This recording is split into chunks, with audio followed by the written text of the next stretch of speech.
Hey, here we are again in the Zoom call with three other people. And today we're going to talk about permaculture, and we will talk about the specific kind of permaculture, a totally new kind of permaculture, I think. Uh, would you be so kind as to tell me and the listeners who you are and where you are living at the moment, just to get started? Yeah, I'm going. Yes. I'm living in France in the next to Spanish border in the Pyrenees and yeah, living in a small town, Bagnères de Bigorre. Okay, fellow European. Yes. And I'm coming at you from New Zealand, the northeastern coast, near a small town called Mangawhai. And my name is James. Hello. And then Okay, and my name is Irene, and I'm Costa Rican. I'm living in the coast in a little town called Las Delicias. I mean, delicious. what a It's nice name.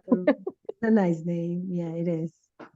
Yeah, at this moment I'm in another part of the country. I'm in a place called La Fortuna, that is like a coolest weather in here. So we are like giving a little trip around at this time. I'm traveling this moment around Costa Rica, but a little bit around. So wow, we're all over the place, all over the earth here. Yeah. Forgot to tell my name. I'm Gabriel, by the way. Hello. And I'm Hello. Annika. Okay, now we have that sorted. Let's start with you, Gabriel. What's your history with permaculture? Can you tell me more about that? That's a big thing to say, and I'm gonna start by the most itchy part, which is like I recently did an emotional healing process about the man who initiated me to permaculture. Mhm. And there was a kind of uh, betraying process that happened with this person. So that's why I decided to go investigate what was actually blocking me towards permaculture. Mm. And um, this guy was like really open, like the the learning process and the creation of the first permaculture training I delivered.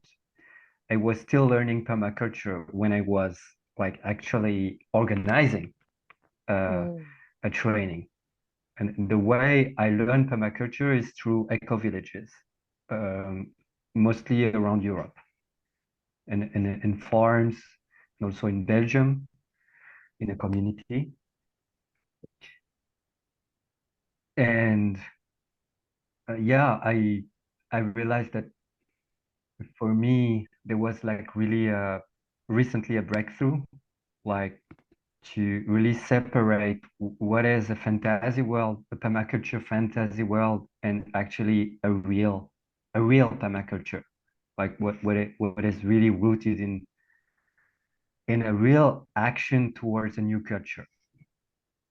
And it's definitely not about gardening, it's about also healing. So that's why I make the bridge with this first person who kind of initiated me to permaculture, and that other hand, we both didn't have the tools to actually go into inner landscapes and ecosystems to really, yeah, to really set something that is really real in the relationships. And there was something fake. Like I was fake, this guy was fake. We were both trying to make something. We have big ideas, but it wasn't really working with the realness. Mm.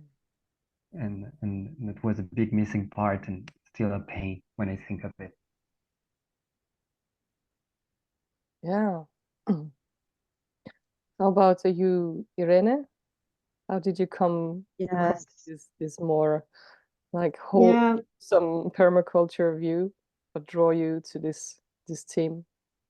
Yes. I came to permaculture like 12 years ago, maybe. And it was related to healing myself. I was in a way of finding more and better nutrition for my digestion. So I was interested in on how to cultivate my own food, and then I get into a community garden, and through them, I there were two people in that community garden like doing permaculture, and through that I start like investigate like what it is like. I feel like really attracted, and I start studying about it. um, and in that research, I I don't know, like I get into books and into certification, and I get a little bit deep in and decide to change my life, like use it as a tool to change my life, and and also not only like using it in internal as internal permaculture too, like into the healing into myself first. After like some, I think like 5 years of being studying, I start doing it in the land and understanding like both sizes. And I keep studying and understanding because it's not that's something that I can say that I know. It's something big. And how do I get into this group? Is by that research of understanding my emotions, and I get into um, some workshop of possibility management, and then I get into connection with Gabriel and James, and like that. Yeah, two workshops. Yeah, that's so interesting. And how about you, James? What's your background? Well, the way I got into permaculture was through, I used to work for what in New Zealand is called the Department of Conservation. I imagine there's something similar, like a parks service or in most countries. And I was living on a little offshore island, and was completely surrounded by native wildlife, birds and lizards and all this crazy stuff that it's not here on the mainland, on the main island. And for me at the time in my mid-20s, it was paradise. I was loving it. And there was this other thing where once every 2 or 3 weeks or whatever, a boat would come and bring us all of our food. Mm. And so I was having this incredible connected sort of nature experience, and 100% of the food was coming from the supermarket on a boat once a fortnight. And it was kind of like I was just could feel myself, this just stuff wasn't lining up in me. And at that time when I was just sort of exploring that, a friend sent me a permaculture book. And it was one of the Australian women, I can't remember her name now, and I just devoured it. And then she sent me another one, and I devoured that. And so that was the start for me. And the big thing about it was about integrating humans into ecology, rather than this conservation thing, which is more about prizing them apart and putting the people over here and the nature over there. Yeah, so that's what really got me into it. And so for me, it was all about the land use. So certainly at the time, it was not about healing. It was not about internal stuff. It was all about the land and all about ecology. And yeah, it's been a much slower, longer process of meeting possibility management and immersing myself in that world, and then feeling like a bit of a hole, I guess, like a gap about the material world and ecologies and food and that aspect of culture. And so that's what brings me to this Archan Permaculture space. Is this feels like a space for exploring both of those edges. creating something and really feeding into this culture creating project that is, for me, is at the heart of permaculture. And also permaculture somehow hasn't gone far enough. And then there's this possibility management tools and distinctions which are really radical enough to what's the word, cavitate new culture.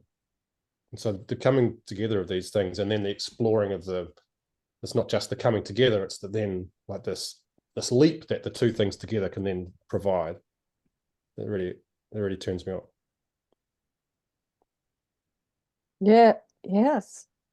And as I understand it, you've been having this team around this Archan Permaculture for how long now? Approximately. Doesn't one remember? Or how did it get started? I think it might be you, Gabriel. I guess for the first meeting was 1 year ago or more. I think more than 1 year. Was with you, Irene, and also you were there, James. And there has been a gap of time where in the beginning it was called another name, which I won't name for now. But the idea was like we were trying to fit together permaculture and possibility management. It was like a conflict, or not trying to find the real alignment. And until somehow time passed and we meet up again, another team formed, and now it's a couple of months we're meeting at 4 men mostly. And other, like Irene, we are collaborating on training, for example, that we are building, or with also Ethne, we have collaborated about an article. So it's a bit an amoeba, and it's like what it is. Like people are coming and collaborating in different projects. And now it's called Archan Permaculture because this is a new a new place, a new game world, a new a new space, I would say. And it's neither something about personal development nor gardening. It's both. Like it is this big force of evolution that takes root into the human nature and also into the nature. That's how I can describe it with simple words right now.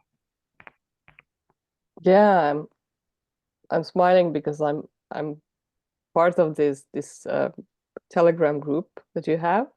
I'm not very active, but I've been following, and I remember when you talked about the name, how much it was like discussed. What should we call it? Should we call this and that and this? And I have this proposal, and it's like interesting to follow how it's eventually now landed into Archan Permaculture. What I want to say about that, and maybe you can complete that, Irene and James,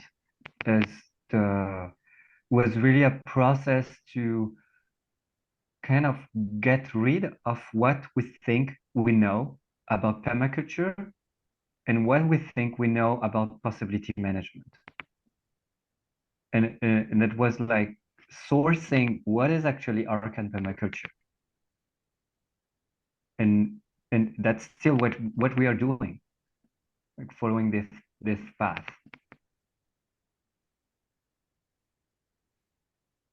Yeah, so I would say that we were talking about like creating a bridge between both game worlds, trying to make like something is a creation, a new creation, and we don't know how we'll evolve, or we see that is needed because definitely there are like so many things in possibility management that can be integrated into permaculture, and the opposite, like the possibility management can be integrate a lot of parts of permaculture to create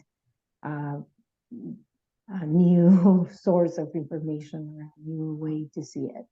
And with the idea, with the intention of make a connection between external, our external nature and our internal nature.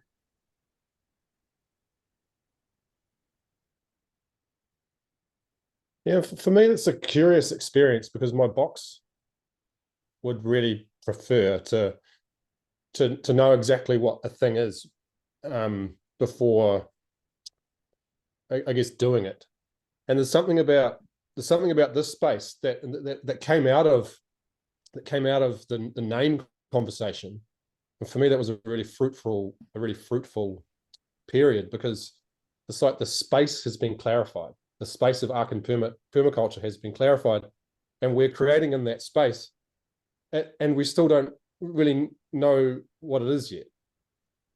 And yet we're clear that this Archan Permaculture space exists and exists independent of permaculture, and it exists independent of possibility management, and it's in Archiarchy. Like it really is in the sphere of Archiarchy. And I do get the sense that slowly it's kind of revealing itself. And it's a bit of a shame that James Samuel isn't here because he's in the next couple of days. I think he's starting a course, a 3-day training, growing radicals, radical with as in the radical root, where they're bringing together the social systems and the syntropic agriculture. As far as I know, it's the first time this has really been experimented on the ground in a multi-day training. So it's exciting time. Yeah. So how would a Archan Permaculture workshop or training look like? What would it what parts would it have?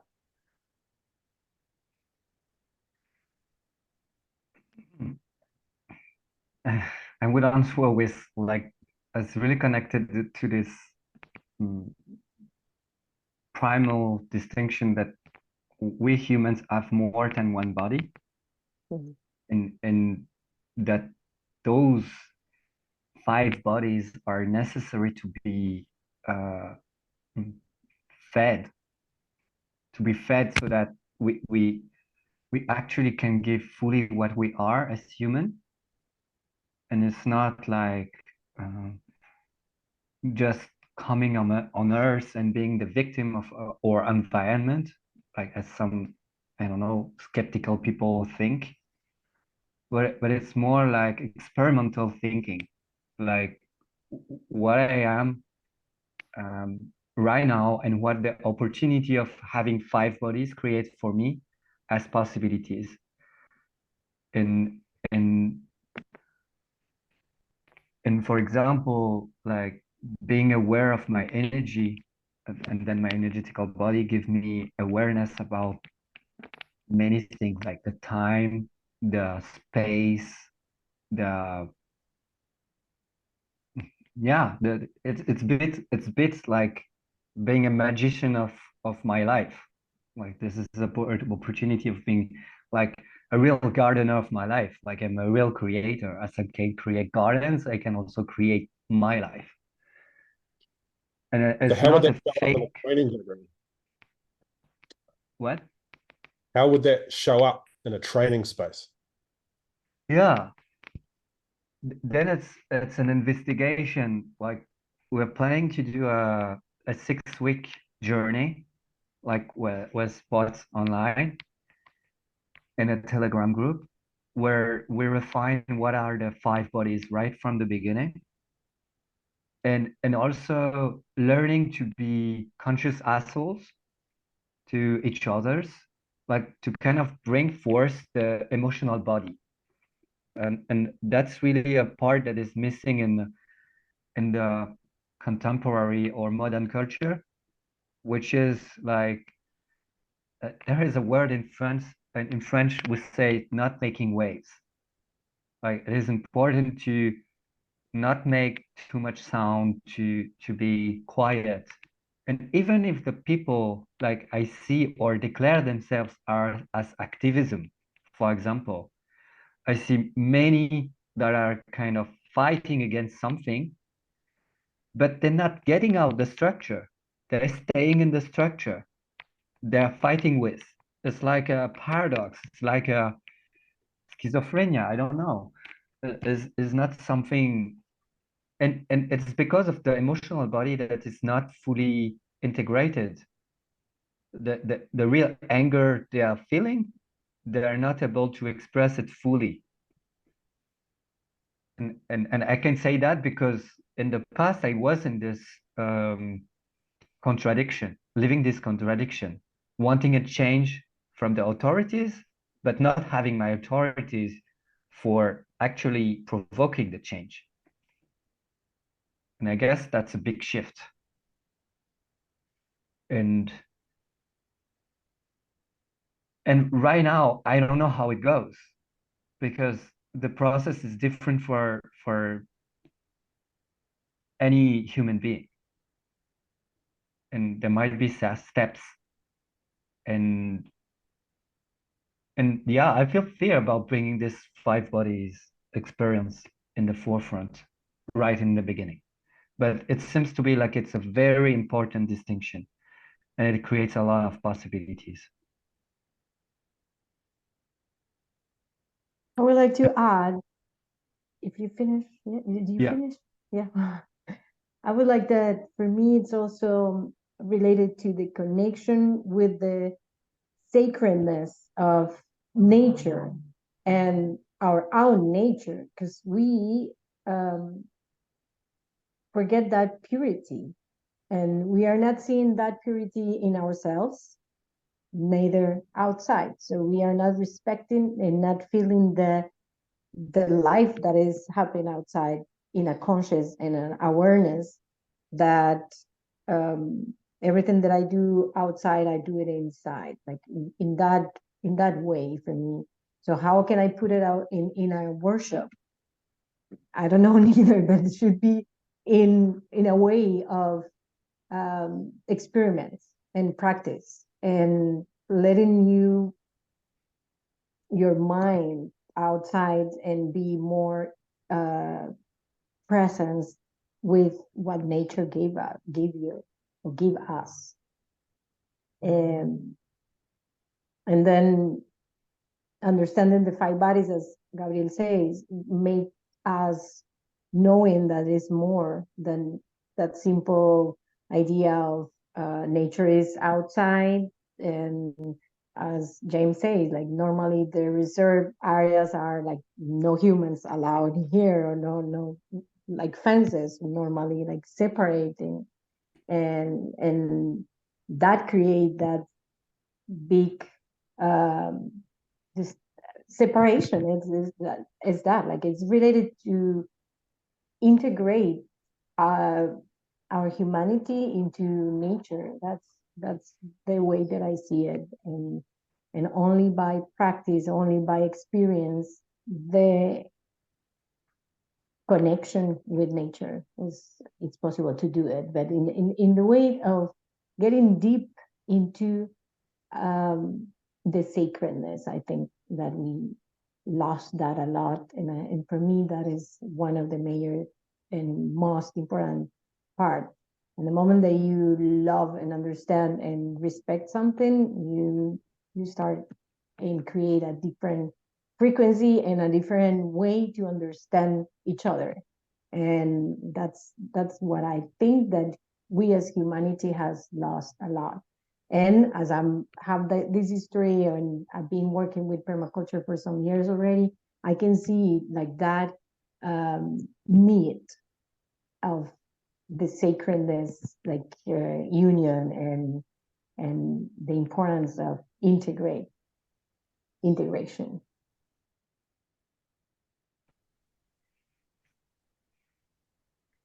Yeah, cool. It's really cool to hear you both speak about this possibility, how it would show up in the training space.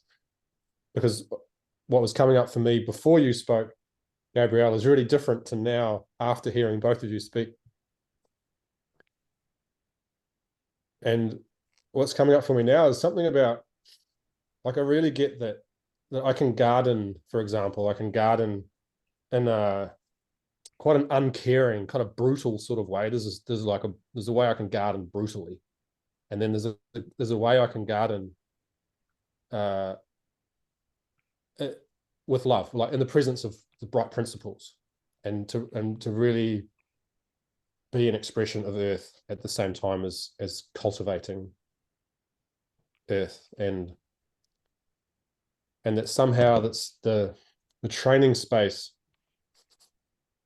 from how I'm seeing it now would be this, that there would be this layer of physicality, of practical working with land, with animals, plants, soil. There'd be this layer of that, but it would exist inside a culture of responsibility and a culture of distinctions, a radical responsibility, and a culture that was rich with distinctions and five body awareness, and that there would be that in some ways,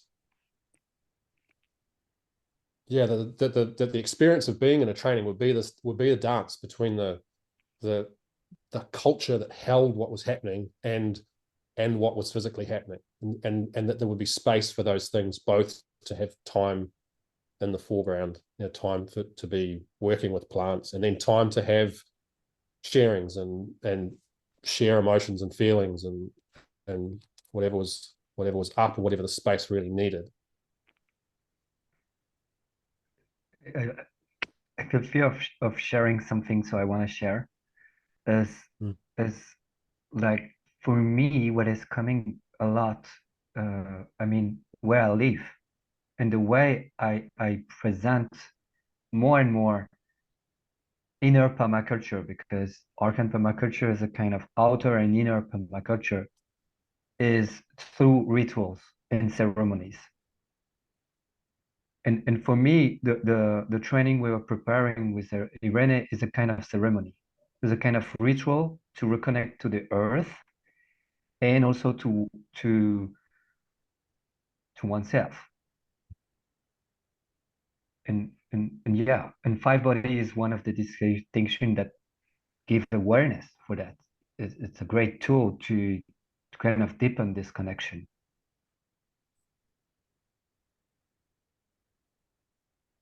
Yeah. And still, like, the whole thing is evolving. Like, yeah. I mean, for me, it's more a co-creative process.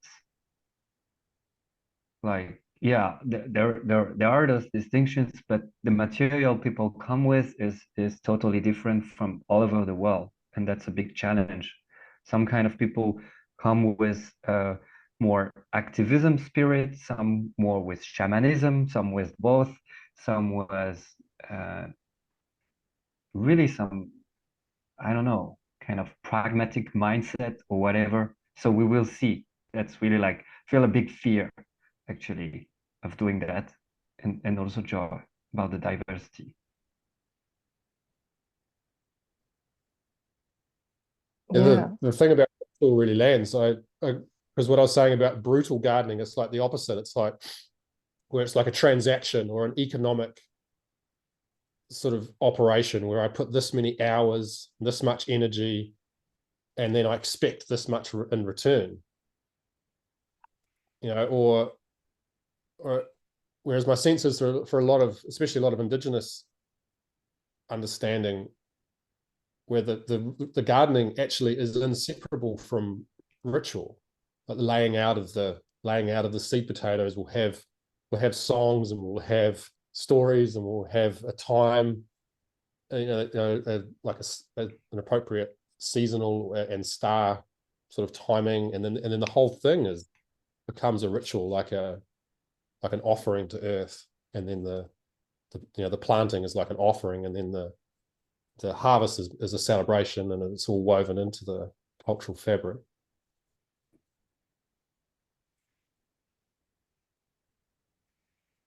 Yeah, that's really beautiful.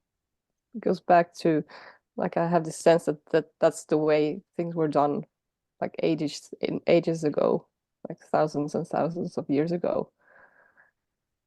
Um, like just really connecting to the living. And yeah, and I'm I've been feeling a lot of anger when I like read research about like health and plants and how they're discovering that this plant it has this and this substance that can be used for like medicinal purposes, and that plant has been used for that like for thousands of years. There has been this wisdom about living that has been lost in like in so many aspects.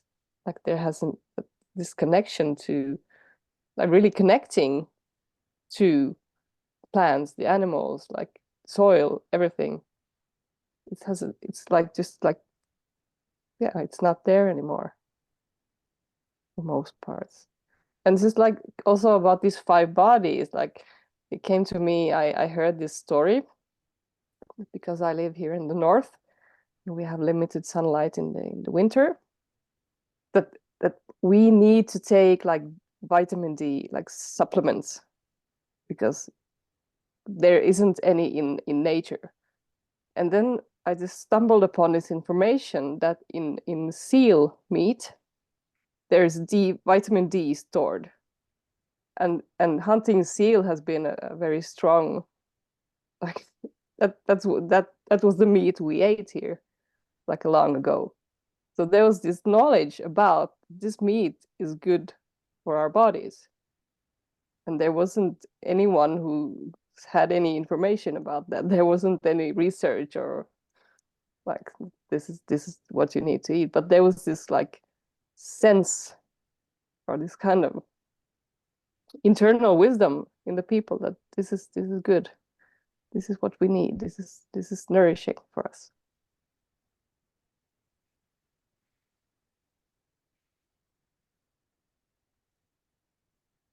There are a couple of things that I want to say about what you said, and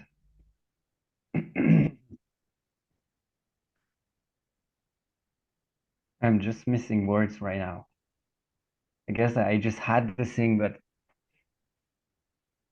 yeah, that is like there is kind of this idea that the time is linear, and that in the past, Aborigines or even now, like the ancient culture have the knowledge, and we don't. The idea is to not neither try to find in the past the solution nor in the future. And like it's more like coming to the real here and now to connect to the reality, because when we think of going into the future, we try to scan the future and to seek solution. And it's not about that, it's more about coming back to an experiential reality here and now, what tools we have as human to actually be a kind of bridge, and not focusing on the past nor the future, but what is there. Maybe there is a kind of knowledge from Aborigines, maybe there is a kind of knowledge from the perspective, and what are we here and now as human in the real relating, in the realness. And I guess it's about that, and like present moment is so undefined. It lacks so many words to define it that it's more tempting to yeah, talk about the future or the past. And I guess it's so, and it's so, yeah, delicious, I would say, to be like in this kind of nothingness and not knowing what is there. And also I admit also it could be really fearful, like a lot of fear. And how do we learn as human to live with this fear? of not knowing what is our next step.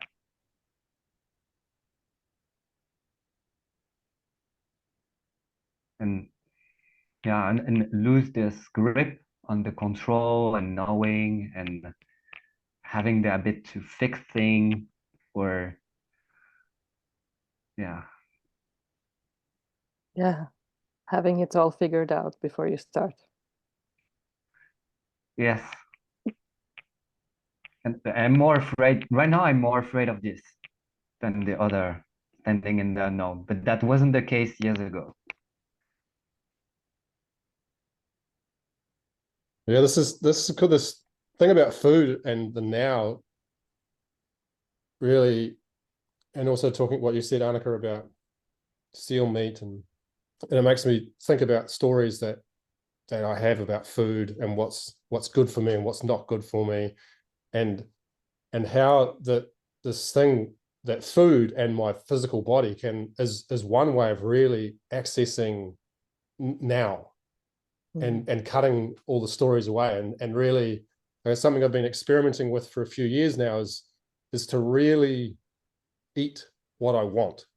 And that's the only really filter that I put between my hand and my mouth is do I really want this? Like when I say I mean my body, like my physical body. Is this what my physical body really wants? And to test it and to deepen that connection and refine the sensitivity of my physical body. And I guess probably the other bodies, like energetic and maybe archetypal, come into it as well. But for me, mostly I've been working with the physical body and responses to food, and trying to cut off all the stories, because there's just so many layers of story about, you know, that saturated fats and sugar and this and that and blah blah blah blah blah. And yeah, okay, and what's it like? What happens now when I put this thing in my mouth and I chew it? Like now. And it's I know in some way it's a I mean, it's been a fun experiment, and it's helped me to see how many stories I have about food and about health and about all those things. Yeah, I'm curious. Have you surprised yourself about what you wanted to eat? Like, did you like, Yeah, so what do I want to eat? And then you're like, what? Does my body really want this? Noticing that it was really that. like, yeah, I have this thing, like chocolate is my favorite food by far. And we were out for dinner. It was my partner's birthday a few days ago, and we were out for dinner, and I got this thing, this square lump of chocolate. I didn't really know what was inside it, and I sort of shaved off the side, and it was about this much of chocolate cake, and then that much icing. So it was like exactly 50% icing, 50% cake. And when I first saw it, I was just like, oh, this is perfect. And and I took my first mouthful, and the first mouthful was like it was great. Like I really liked it. My body liked it, and I had a yes for it. And but by the time I finished it, I felt sick, and I woke up the next morning feeling sick. And for me, the information there was, okay, like, yeah, one mouthful, maybe two mouthfuls, my body had a yes for, and then everything after that was story. Like the story was, I have to finish it. I don't want to leave this.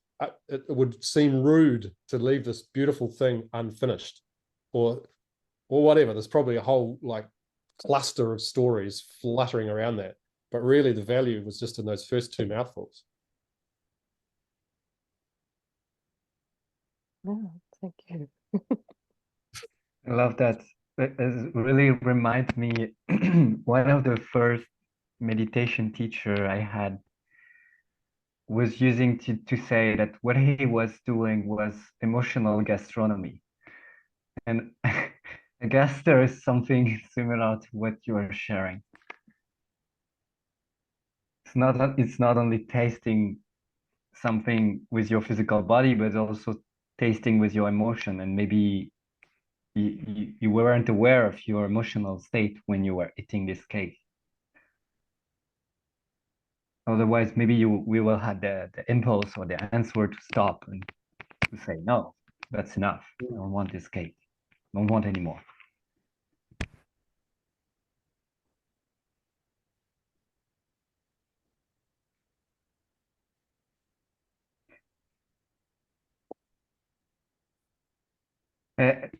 Yeah, somehow I have a similar impulse to share something similar on the emotional level, but it's not about food. So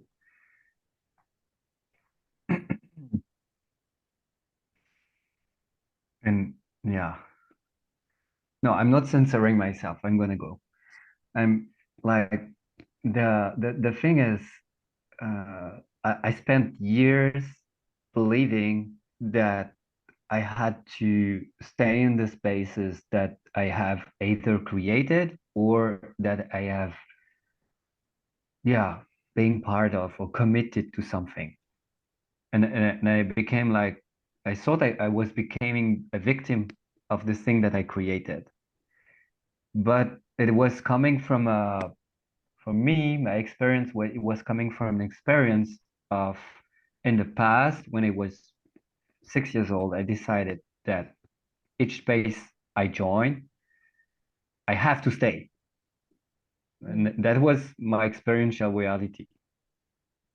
And then I could not say no or stop or move away. And then I became also the victim of the people in that space. Like people start to be angry at me, and I was like, "Oh, how come you're a victim? How come you're aggressing me or whatever?" But the whole game was just the root of the whole game was just my past decision. Like what I actually decided when I was 6 years old in front of my teacher that was telling me I was a thug because I was not following the orders or whatever was meant to be. And yeah, it was something similar I wanted to share with what James was sharing was the cake. Like having a woo or a past decision about something can create a lot of messes. And maybe with food, I have the same.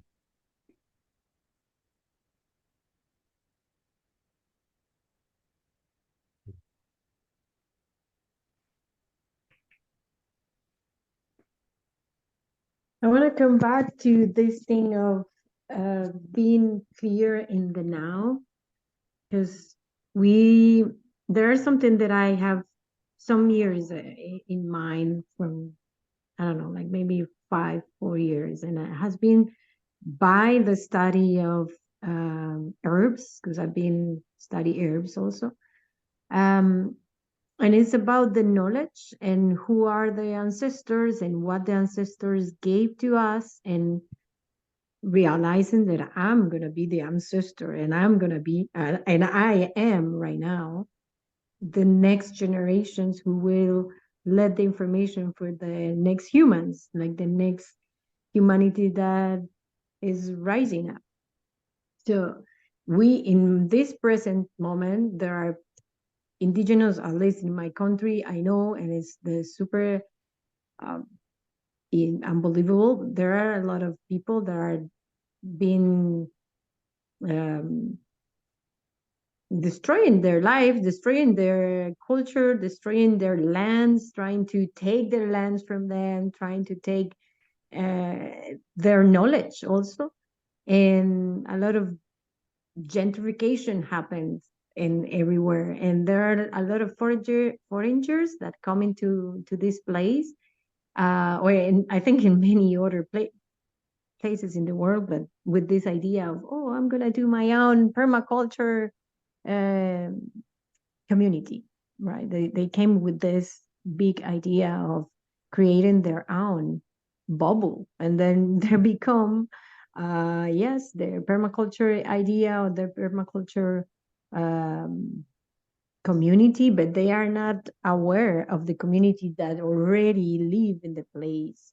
And that for me has been like a really a huge sadness, and that sadness also make me think like I need to triple or quadruple my efforts of make clear the message to the foreigners, and for the rest of the world, because it's general, I guess, uh, that whatever we are doing it like for the next generations to come.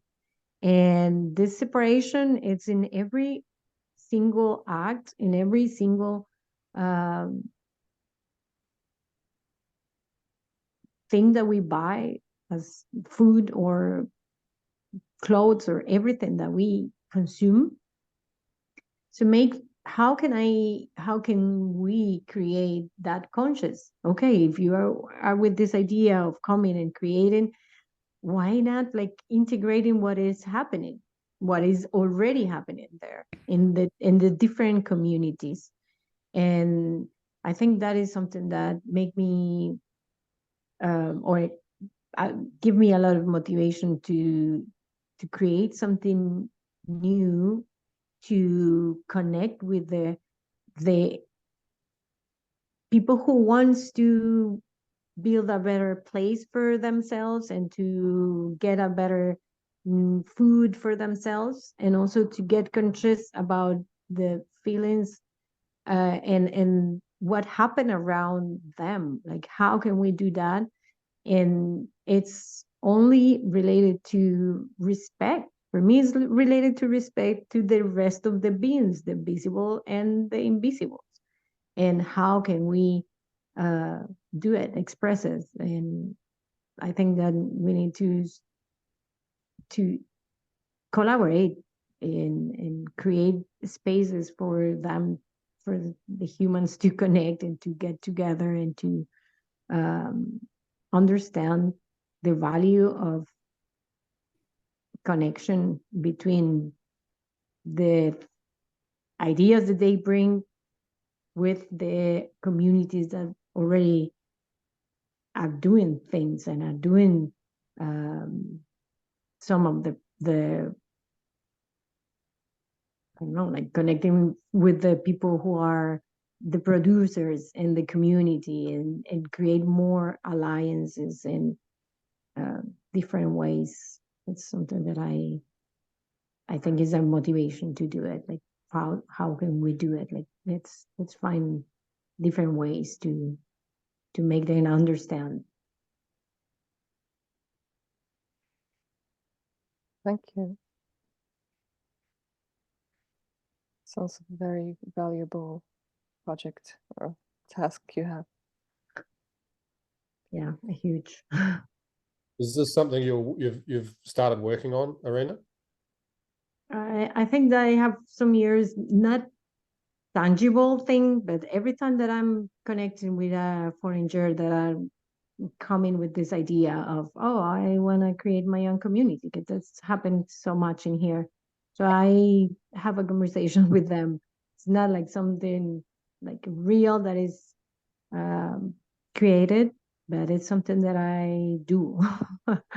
And yeah, definitely needs could be great about it or something like that. But yeah, something that is happening here is so much, and it's sad, the same. And I have the impulse to ask you if you want to write something about that so that you can share what you do to other communities, and also the kind of false, yeah, I don't know, like this kind of, I don't know, fake idealism of permaculture, and this fantasy world of creating a bubble in which, like, a bit autarcic and in another environment without knowing the environment. Like, yeah. Yeah. Yeah, could I be. feel like you're kind of touching something very important in the one of the criticism of one of the critics that can be given to actually permaculture, like and the importance of having something really directed to the inner, the inside.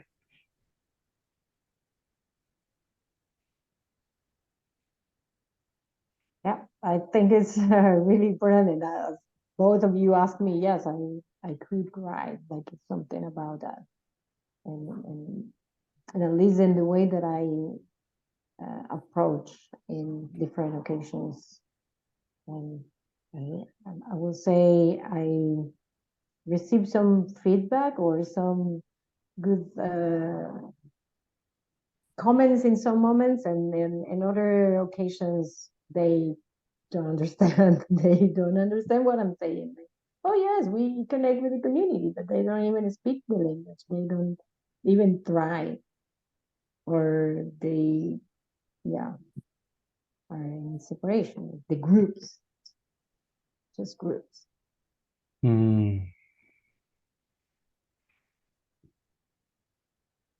Yeah, this is so scary. Like how this kind of community impulse come from an idea of reunion, like and shifting from separation to reunion, but again it creates another separation. And that is really the really scary part.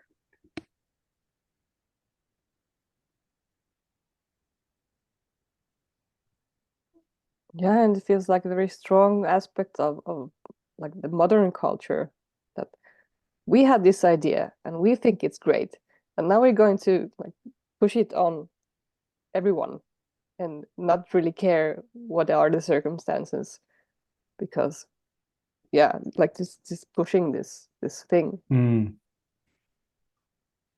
I guess that's and also saying bye to James, because I know you have to leave. And I saying bye to you by saying those words. It's like shifting from the idea of designing something to creation. And that actually creation comes from a deep fear, an aliveness. And this fear is bringing the aliveness to actually create with what is, instead of making a brain juice out of a lot of things and finally ending up being separated from others. It's like, yeah. That's a terrible place for me to have to leave, Gabriel. Yeah, I know. And you have to leave too, Irina. Yes. And I'm not sure if you guys are going to keep going or not, but I'm gonna jump now. Thank you for the conversation. Yeah. Thank you, James, and Thank thank you, you. Irene. Thank you. Thank Bye-bye. you. Bye-bye. Oh, so here we are. Do you want to do a second part? I feel like the process is kind of has been distilled as a one part. You want to close it? I don't know. A second part right now, or no, like another later. time? Yeah. Yeah, I had this sense that we're just like getting started. Yes. There's so much more. Me too. Me too.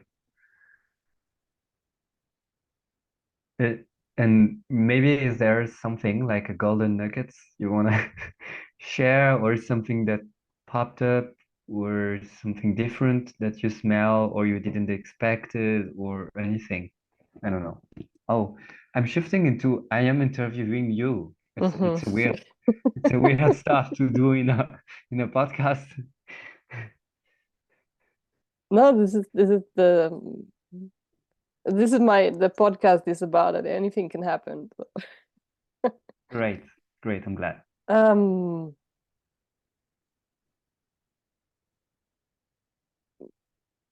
Yeah, I was just feeling very glad to really hear more about this Archan Permaculture, and it's like having this like, where did it start, and how, like, what did you bring into it, like what did each of you bring into it, and what was your necessities, and It's like it's fascinating to see things like being created. It's like this kind of like, wow, seeing this kind of like plant grow in like 1 minute. Yeah, it's a centripetal garden of humans, full of aliveness and connection and surprises. For me, it's still a surprise. It seems that I don't know how it works, and it works. Mm.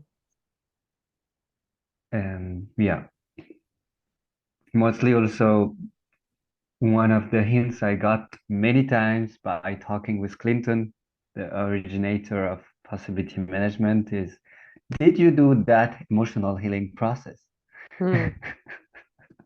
This repeating question is kind of, yes, okay. If the process is blocked somewhere, then there might be an emotion. Mm. Then I take my big book and I say, yeah, okay, this one seems like juicy now. It seems to be the one that is actually blocking the flow. Yeah. And wow, I just see some kind of light, weird light happening. I don't know. Anyway, the thing is that, yeah, I want to say one thing is that for me, what I'm discovering more and more is that for me, the emotional body is a kind of mediator, a bridge. Mm. And so that's why it's so important to take care of it. Like, and the initiatory processes are made for that. Like, and going into the emotional healing processes are so important, because then it recreates the bridge and kind of align the whole bodies together. And yeah.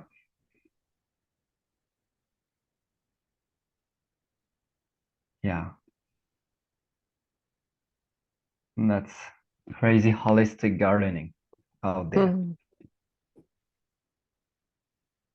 Yay. Yay. Yeah, I noticed I'm starting to feel tired, so we can Yeah. end for this time. And are you meeting again in 2 weeks? Yeah, I will propose to the group and see if we start back with this design and creation quest. Yeah, Okay. yeah, We'll and see. be very interesting to meet the other James, to Yes. hear about his experiences with actual training. And Anton also. Yeah. So yeah, so it would be a completely new team. Yes. Yay. Okay. See you there. Bye.